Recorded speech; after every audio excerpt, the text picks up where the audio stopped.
അല്ല friends, Spotify നമ്മളുടെ ഫോണുകളിൽ സ്ഥാനം പിടിക്കുന്നതിന് മുമ്പേ നിങ്ങളുടെ മ്യൂസിക്കിൻ്റെ പ്രധാന ഗാഡ്ജറ്റ് എന്തായിരുന്നു?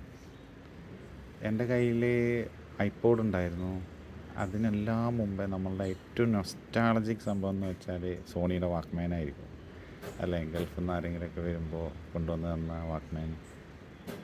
പിന്നെ അതിന് ശേഷം വാക്ക്മാനിൻ്റെ പല സീരീസ് വന്നു. അവരുടെ ഫോണിൽ വാക്ക്മാൻ എന്ന് പറഞ്ഞ് അത് നിങ്ങൾക്ക് ഓർമ്മ ഉണ്ടാവും. ഫസ്റ്റ് നല്ല ഡിജിറ്റലായിട്ട് മ്യൂസിക് നമ്മൾ കേട്ടു തുടങ്ങിയത് സോണിയുടെ ഡിവൈസസ് എന്നാണ്. എൻ്റെ കയ്യിൽ അതുപോലെ ചെറിയൊരു ഡിവൈസ് ഉണ്ട്, ഞാൻ നിങ്ങൾക്ക് കാണിച്ചു തരാം.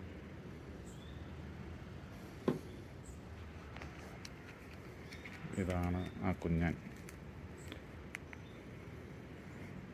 ഇതെൻ്റെ കയ്യിൽ ഒരുപാട് കാലമായിട്ടുള്ളതാണ്. ഇപ്പോഴും വർക്ക് ചെയ്യും. ഇതിൽ സ്പീക്കറില്ല, പക്ഷേ ഇതിന് സ്റ്റോറേജ് അത്യാവശ്യമുണ്ട്.